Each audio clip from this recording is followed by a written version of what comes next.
do this because I still got a lot of stuff I need to do pertaining to myself. One thing I want to say, as you can see on the title today, your circle matter. Like your circle so matter. We hear this stuff from millionaires. We hear this from billionaires, trillionaires all the time. But we feel like we'll never be there sometimes, so we don't feel like that stuff should be applied to us. And I feel like even if you do not want to have a certain amount of money, does not mean you should not listen to what they're saying. Because at the end of the day, it doesn't matter what level financial that you're on, those lessons, those things, those tips, those advice, it's still beneficial where you are so you can stay there. Also, you can thrive there, grow there, and enjoy where you are, wherever you're choosing to go.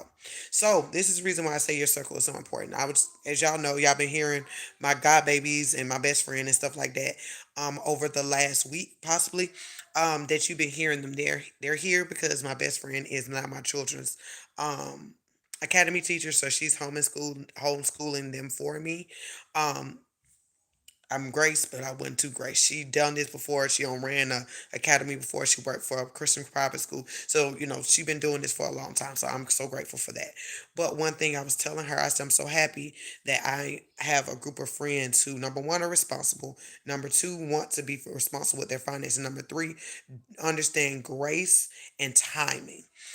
Sometimes you'll get around some people and it feel like everything has to be fast. You got to do it fast. You got to be living good now. Like everything's a rush, rush, rush. And guys, it's not good for your soul. I'm not saying that's not what you need, because some of us need to be hurt. Like, come on, you playing. You know you got the energy for it. You know you got the resources for it. You just not putting in the work. But in the life that I am in and where I am in my life, I want people in my circle who has grace, understand grace and timing, and also understand the importance of discipline, and also being very responsible for every action that they take on. Because at the end of the day, for a long time, I didn't really know what I was expecting from my circle. I didn't really know. I enjoyed the people in my circle, but I also realized, now that I'm growing, I'm realizing that. I did a lot of reaching out. I did a lot of making sure they're good and being there for them. But when they were like when I needed it, it seems like they really didn't know how to support me, or was kind of scared to say stuff to me. And I don't want people in my circle that's scared of me. I don't want nobody in my circle who feel like I can't tell her something, or I can't tell her the truth, or she not gonna listen to me. Type thing. First of all, if you care about me, about if I'm listening or not, it's about you doing your part as a friend, mentor, uh, associate, whatever you are going to be to me, to tell me the truth. And I feel like if you can't tell me the truth or scared to tell me the truth, I don't really think it's all about me. It's about you getting to a place of able to say how you feel, spite if a person accepts it or not. And I don't really want nobody in my circle don't who cares if I say I'm okay with it or not, or agree with it or not. But say it because they love me enough to tell me the truth, or want to help me or improve me. Like my best friend was telling me, I'm about to start another business, and she's like she knew how I felt about this platform that I was on. I didn't like the platform. I kept saying I can't stand it, and she said, "Girl," and I came in here earlier because I was talking to my mom, and I came in here and I told her, and she said, "I've been wanting to say that, but I just kind of just waited till you came back around," and then she kind of like gave me feedback and stuff like that.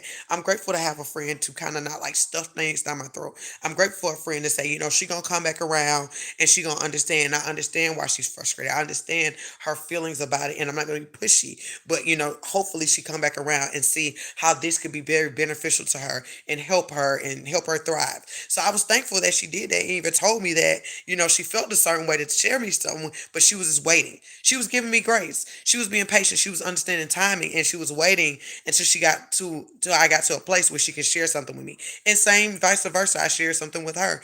I didn't feel the need to tell her at first, but now that I told her, it was a blessing to her. I feel like that's another thing that you don't. I'm grateful. You shouldn't have a circle full of people that you feel like you got control. Full of people that you got to always tell them what to do, how to do it. And you feel like they always making this mistakes, the stuff that they should know. And I'm not knocking that because we don't know everything. But some stuff is like you could have did your research. You didn't even have to ask me that. Or what should I do? Do what you feel like you need to do. Now it's different if it's a situation you don't know nothing about. But if you Some stuff, some people just don't be wanting to make a decision, and they be wanting to blame you when stuff go wrong. Not saying they openly blaming you for things, but still subconsciously blaming you to say, well, you told me to do that and it didn't work out. Some people like blaming folks. Even if they do it openly or silently, it's still blaming because they don't want to take responsibility for the decision that they made. Spite, if I gave you feedback, if I gave you advice, anything like that, you still made a decision to move on it in the way that you see fit. So you still got to take responsibility and nobody else's. And I think we all need to get to that place too. It's like somebody can give you advice all day, but if you make the decision, now it is your decision. It's not their decision, it's yours. Period. So that's all I want to say. I didn't want to say too much today, but I'm about to go work out because I told myself I was going to work out today. So I'm about to go out here and do these hip hop abs. Um, and then I'm going to bed because I have to go to work in the morning. But at the end of the day, guys, I am grateful. All is well. Make sure you guys sign up for the virtual Overcoming Gathering meet and greet. Global people from across the globe, 3 speakers, activities, swag bags mailed out to you guys. You don't want to miss it. It'll be in March 20th, 12 to 3. That's a Saturday. So you'll be able to take off, things like that. I would love for you to come. It's $25 for the ticket. That is all. If you're in a place where you're like, Belize, I've been following you for a long time, Belize. I enjoyed, listening to you, but I think I'm really ready to live beyond herpes. Belize, is like I got a situation that's very complicated, and I've been trying to watch your videos to get an answer, and I have not figured it out. Fine. Do your booking. Book you a session.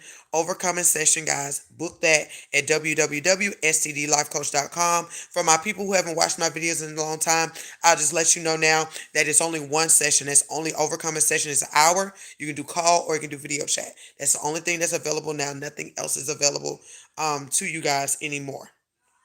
All right. Also for tomorrow, I just realized I booked the hour.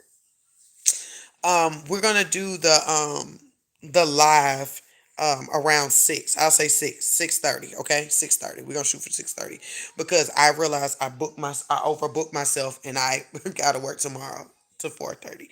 So we're not gonna do that. So we're going to move it into 6:30. Y'all be flexible with me. Be patient with me. I'm gonna have to move some stuff around. I know y'all want consistency. I want consistency, but I'm also giving myself grace that things happen, and I'm not going to not do it just because the timing. I'm also learning that too. Just because you couldn't do it on that timing doesn't mean you don't do it. You still do it, and you just make it. You just shift and you be flexible to still do it. So tomorrow at 6:30, we will meet right here to do a live with us, and we're gonna interact with each other. We're gonna talk. It's real brief. You can ask about herpes, and we can just talk about what's going on in the world and how y'all feel about stuff and things like that. So 6:30 tomorrow on Thursday. Okay. So don't miss out on that. Also, still 40% out for all the products, guys. Don't miss out on that. You don't want to miss that as well. So take advantage of that. Take advantage of it. Get these products. Okay. And you can do that on my website, www.stdlifecoach.com. And then also make sure you like my Instagram, guys. I've been kind of like doing reels and stuff like that. Y'all know I'm the living beyond herpes queen this year. Okay, so you want to see me post me more this year and things that I say to encourage you guys. So make sure you like my Instagram at STD Life Coach.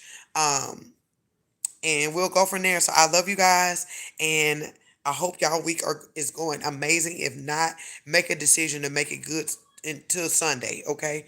I know some stuff is out of your control, but what's in your control is your thoughts, your emotions, and your response. So I love y'all, and I'll see y'all soon.